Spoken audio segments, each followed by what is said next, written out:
Hello everyone, this is Professor MH और today we will discuss balance sheet ratios.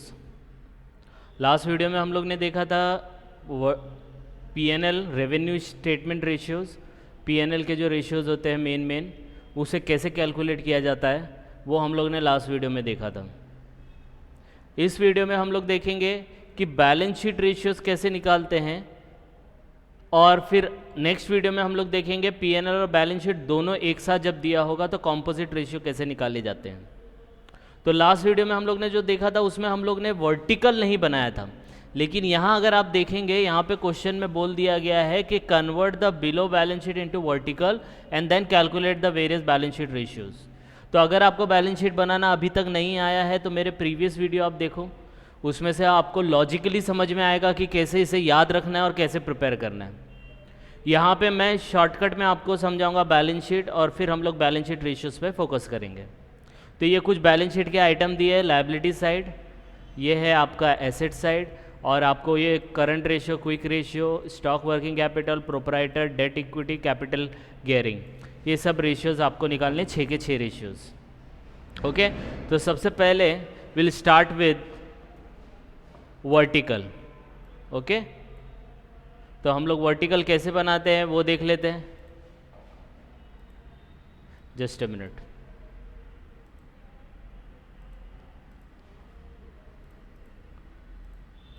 Okay, तो सबसे पहले हम लोग वर्टिकल का फॉर्मेट बना लेंगे। तो यहाँ पे मैंने वर्टिकल का फॉर्मेट भी बनाया है और पूरा वर्टिकल बैलेंस शीट पहले से प्रिपेयर कर दिया है।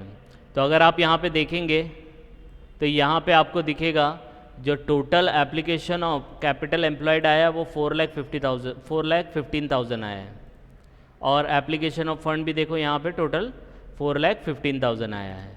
अब मेन हेडिंग जो है यहाँ पे हमारे क्वेश्चन में जो दिया गया है उसको देख देख के हम लोग कर लेते हैं। अब जैसे इक्विटी शेयर कैपिटल है, प्रेफरेंस शेयर कैपिटल है, तो ये आपका कैपिटल है तो ये कैपिटल में जाएगा। तो यहाँ पे देखो आप अगर देखेंगे तो equity share capital and preference share capital.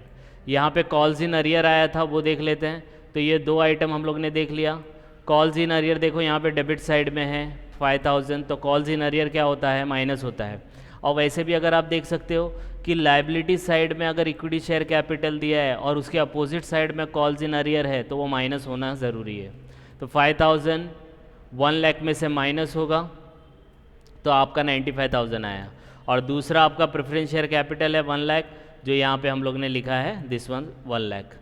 आए बात समझ में? यस और नो? नेक्स्ट है डिबेंचर पब्लिक डिपॉजिट। डिबेंचर आपको पता है लोन होता है, पब्लिक डिपॉजिट भी लोन होता है लेकिन अनसिक्योर्ड लोन होता है, तो इसलिए इसको यहाँ पे डाला है। देखो secured loan debenture 40,000, unsecured loan public deposit 20,000, इन दोनों का टोटल 60,000। ओके, तो ये फटाक से देख लेते हैं क्योंकि हम लोग ने इसको ऑलरेडी डीप में पढ़ा है, आप वहाँ से जाके इसको देख सकते हो। अब यहाँ पे देखो क्या दिया है, bank overdraft, creditor, unpaid dividend, outstanding, ये जितने भी है ये आपकी करंट लायबिलिटी है। ठीक है, ये क्या है आपकी, ये आपकी करंट लायबिलिटी है। तो करंट लायबिलिटी में जाके 40, 60, 10 और 7,000 ये लिख देंगे। तो अगर आप यहाँ पे देखेंगे तो देखो 40 ये आपका यहाँ पे लिख दिया गया है करंट लायबिलिटी। ओके, ये क्विक है, नॉन क्विक में आपको इसको बाइफिकेट करना पड़ेगा क्योंकि रेशियोज़ में हम लोग को क्लासिफिकेशन दिखाना है। तो याद रखना है लायबिलिटी में, करंट लायबिलिटी में bank overdraft is non quick, बाकी सब क्विक होता है, ऐसे याद रखो। और करंट एसेट के अंदर सब क्विक होता है स्टॉक और प्रीपेड को छोड़ के। तो ये याद रखना है आपको, प्रीपेड एक्सपेंस और स्टॉक को छोड़ के जितने भी होते हैं वो सब के सब क्विक होते हैं। तो यहाँ पे ये हम लोग ने देख लिया। रिजर्व्स दिया है, ठीक है, प्रॉफिट एंड लॉस और ये प्रोविजन टैक्स भी करंट लायबिलिटी है। ये दोनों रिजर्व्स, प्रॉफिट एंड लॉस और रिजर्व है। तो 1.5 लाख और 20,000, तो 1.5 लाख और 20,000 अगर आप यहाँ देखेंगे रिजर्व के अंदर हम लोग ने लिख दिया है। तो ये इसका पोस्टिंग हो गया है। इसी तरीके से एसेट में देखेंगे cash in hand, cash at bank, bills receivable, debtor, stock, advances, ये सब के सब आपके क्या हैं, करंट एसेट है। तो इसलिए यहाँ पे देखो करंट एसेट में डाला है। ठीक है, तो ये आपका कैश इन हैंड, एडवांसेस, और जो नॉन क्विक है स्टॉक वो यहाँ पे डाल दिया 40,000, टोटल कर लिया है furniture, machinery, land and building, ये आपका क्या है, ये एसेट्स है, तो एसेट में जाके इन्हें लिख दिया है, देखो लैंड एंड बिल्डिंग, मशीनरी ये। फिर इसके बाद goodwill, preliminary, calls in arrear already हो गया है, गुडविल है, प्रिलिमिनरी, गुडविल आपका इंटेंजिबल है तो हम लोग ने यहाँ लिख दिया है, देखो यहाँ पे है इंटेंजिबल। और प्रिलिमिनरी जो एक्सपेंस होता है ये वाला, और मिसलेनियस एक्सपेंस जो आता है वो आपको लाइबिलिटी में से माइनस करना होता है। तो यहाँ पे देखो लेस फिक्टिशियस और लॉसेस 10,000 माइनस किया है। तो ये सब पूरी पोस्टिंग हम लोग ने देख ली, ये वाली भी देख ली, ये वाली भी देख ली, बस इसको प्लस माइनस करना है, सब प्लस माइनस करेंगे। तो टोटल ओनर फंड मेन मैं यहाँ पे हाईलाइट कर देता हूँ, टोटल लोन फंड और ये इसका टोटल, तो 355 प्लस 60 4,15,000। इसी तरीके से टोटल फिक्स्ड एसेट्स, फिर इन्वेस्टमेंट दिया नहीं है, फिर वर्किंग कैपिटल आएगा तो उसके अंदर टोटल करंट एसेट्स, फिर उसके अंदर टोटल करंट लायबिलिटी, दोनों को माइनस करेंगे तो वर्किंग कैपिटल आएगा 35,000। बस यही है। अब जब आपका ये फॉर्मेट पूरा रेडी हो जाता है, अब हम लोग रेशियो निकालना स्टार्ट कर सकते हैं। तो आपको कुछ डाउट आया इसके अंदर? अगर समझना है बैलेंस शीट वर्टिकली कैसे बनाते हैं तो आपको मेरे प्रीवियस वीडियो देखने पड़ेंगे, उसके अंदर आपको समझ में आ जाएगा कि बैलेंस शीट कैसे बनाते हैं। वैसे मैंने यहाँ पे शॉर्ट में आपको एक्सप्लेन कर दिया है। अब हम लोग स्टार्ट करते हैं एक एक करके रेशियोज़। तो the first ratio is current ratio. तो करंट रेशियो का फॉर्मूला क्या है? Current asset divide by current liability. तो अभी हम लोग ने देखा था कि करंट एसेट का टोटल कितना है, तो देखो ये रहा करंट एसेट्स। तो करंट एसेट के अंदर क्विक भी आता है, नॉन क्विक भी आता है। तो ये सब का टोटल, तो ये सब का टोटल 1,72,000 है। तो करंट एसेट का टोटल 1,72,000। उसी तरीके से करंट लायबिलिटी में क्विक और नॉन क्विक दोनों आता है, तो उसका टोटल है 1,37,000। तो 1,72,000 डिवाइड बाय 1,37,000, तो इस तरीके से आपका आएगा। तो 1,72,000 डिवाइड बाय 1,37,000, इसको डिवाइड करेंगे तो आपको आएगा 1.26। अब याद रखना है, बच्चे कंफ्यूजन में आते हैं कि सर परसेंटेज का साइन डालना है कि नहीं डालना है। अब मैं आपको बता दूं, मैंने प्रीवियस वीडियो में जब ये बैलेंस शीट रेशियो एक्सप्लेन किया था तो वहाँ पे भी बताया था, जब दो एलिमेंट, दो चीज़ आप जब डिवाइड कर रहे हो, तो करंट एसेट और करंट लायबिलिटी आप डिवाइड कर रहे हो, ये दोनों अलग है, दोनों एक दूसरे में इन्वॉल्व नहीं है। मतलब करंट एसेट एक सेपरेट एंटिटी टाइप में बोल सकते हो आप, करंट लायबिलिटी अलग होते हैं, ये दोनों एक दूसरे में मिले हुए नहीं है। जब दो अलग अलग एक दूसरे को डिवाइड करते हैं तो परसेंटेज नहीं आता है। तो करंट एसेट देखो यहाँ पे, ये टोटली डिफरेंट है, ये करंट एसेट है और ये करंट लायबिलिटी है। तो करंट एसेट के आइटम ना करंट लायबिलिटी में आते हैं और ना करंट लायबिलिटी के आइटम करंट एसेट में आते हैं। तो जब ऐसे दो आइटम हैं जो एक दूसरे में इन्वॉल्व नहीं होते हैं तो उसमें परसेंटेज का साइन नहीं लिखना है। आई बात समझ में? यस और नो? ओके। तो नेक्स्ट वन, करंट एसेट की जैसा क्विक रेशियो और लिक्विड रेशियो है, तो उसका फॉर्मूला है quick asset divide by quick liability. अब ये क्विक एसेट और क्विक लायबिलिटी क्या होता है, तो उसको हम लोग कुछ इस तरीके से लिखते हैं कि जो जो करंट एसेट आपने लिखा उसमें से स्टॉक और प्रीपेड नहीं लेने का, जो भी आपने करंट लायबिलिटी लिखा उसके अंदर से बैंक ओवरड्राफ्ट नहीं लेने का। तो मतलब क्विक एसेट क्विक रेशियो और क्विक एसेट क्विक लायबिलिटी वही होता है जो करंट एसेट करंट लायबिलिटी होता है। करंट एसेट में स्टॉक एंड प्रीपेड नहीं लेने का, करंट लायबिलिटी में बैंक ओवरड्राफ्ट नहीं लेने का। आई बात समझ में? करंट एसेट में स्टॉक एंड प्रीपेड नहीं लेने का, करंट लायबिलिटी में बैंक ओवरड्राफ्ट नहीं लेने का। आई बात समझ में? तो अगर आप यहाँ पे चेक करेंगे तो करंट एसेट देखो क्विक यहाँ पे दिया है ऑलरेडी, और नहीं भी दिया है तो ये कितना 172 था। 172 में स्टॉक कितना है 40,000, तो 172 माइनस 40 करेंगे तो 172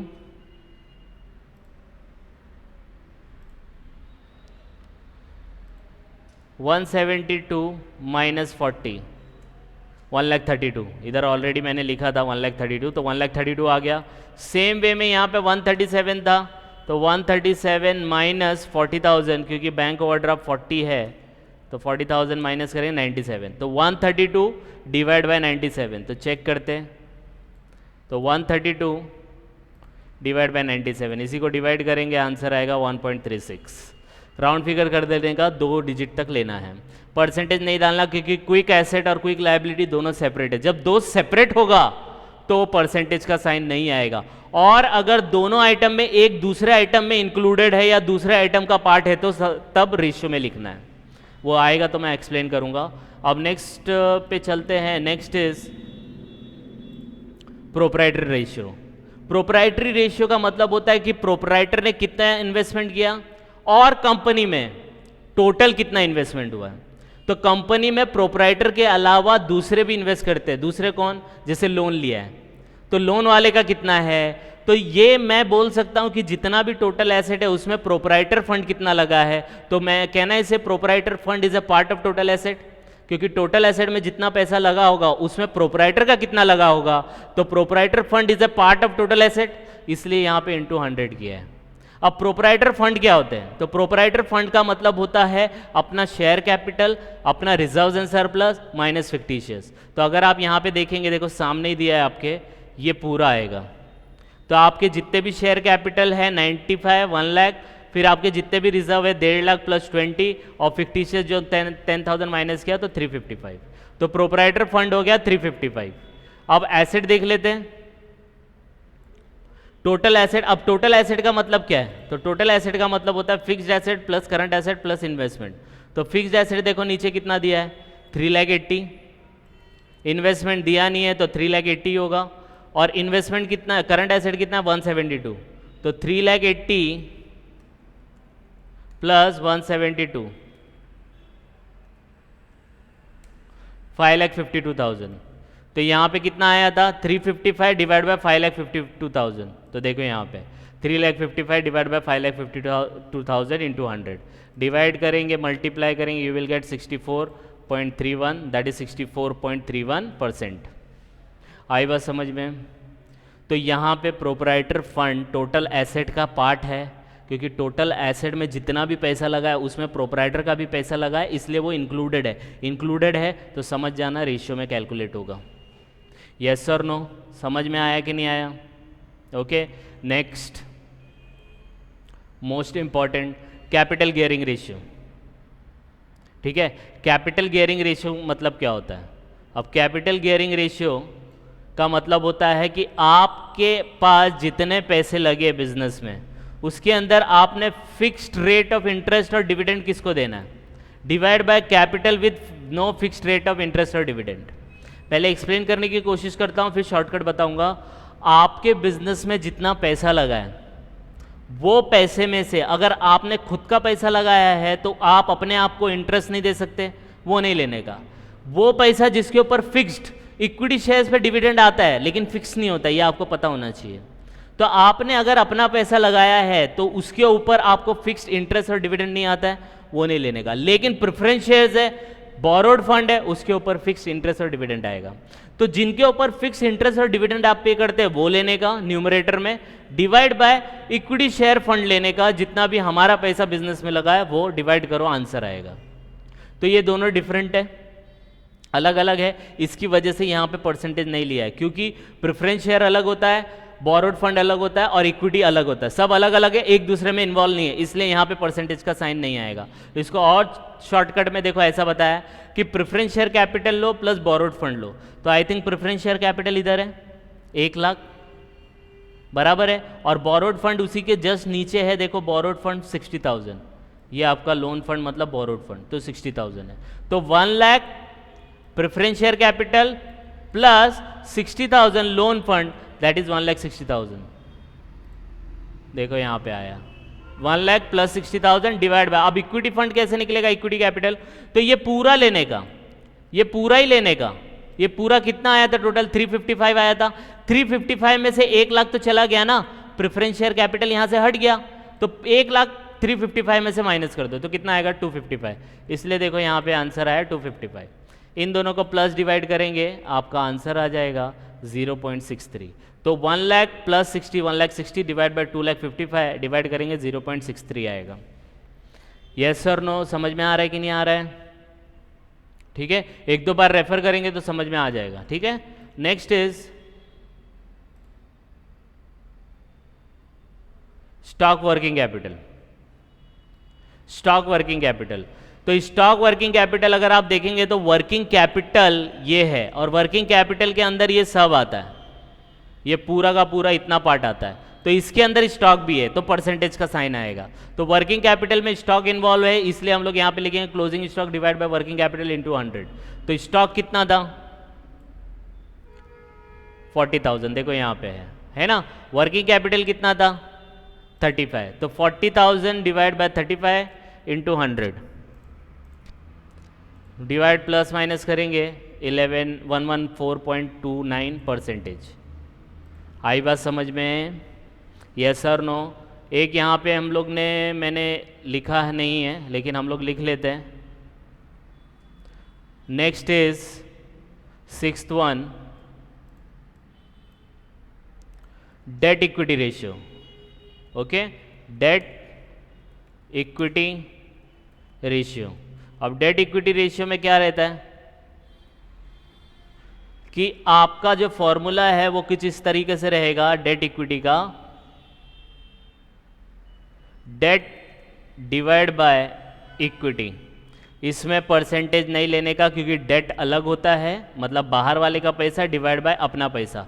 तो बाहर वाले का पैसा कितना लगा था 60,000 लगा था कि नहीं लगा था, तो 60,000 यहां पे लिखने का, 60,000 डिवाइड बाय इक्विटी। अब इक्विटी बोला है तो इक्विटी में पूरा आ जाएगा, नाम इक्विटी है लेकिन पूरा का पूरा ओनर फंड लेने का। तो पूरा का पूरा ओनर फंड कितना है 355, तो यहाँ पे हम लोग 60,000 डिवाइड बाय 355 करेंगे, बस इसी को प्लस माइनस कर देंगे। तो 60,000 डिवाइड बाय 355, 60,000 डिवाइड बाय 355, आपका आंसर आएगा 0.17। इसको राउंड फिगर कर देंगे तो 17 हो जाएगा। समझ में आया? ये भी दोनों अलग अलग है, इसलिए परसेंटेज का साइन नहीं डाला। जस्ट अ मिनट, समझ में आई बात? तो ये कुछ आपके बैलेंस शीट रेशियोज थे। तो यहाँ पे हम लोग ने पहले बैलेंस शीट को वर्टिकल फॉर्म में कन्वर्ट किया, फिर एक एक रेशियोज निकाला, उसका फॉर्मूला लिखा, फॉर्मूले के अंदर क्या क्या अमाउंट आएगा, फिर उसका आंसर। आई बात समझ में? तो इस वीडियो को आप एक दो बार रेफर करेंगे तो आपको पूरा ग्रिप आ जाएगा। और अगर आपको ये वर्टिकल बनाना अभी तक नहीं आया तो मेरे प्रीवियस वीडियो देखो, वहाँ से आपको ग्रिप मिलेगा। ओके, तो दैट्स ऑल फॉर टुडे। कुछ डाउट रहेगा तो please comment, and please like and subscribe for more videos. Thank you.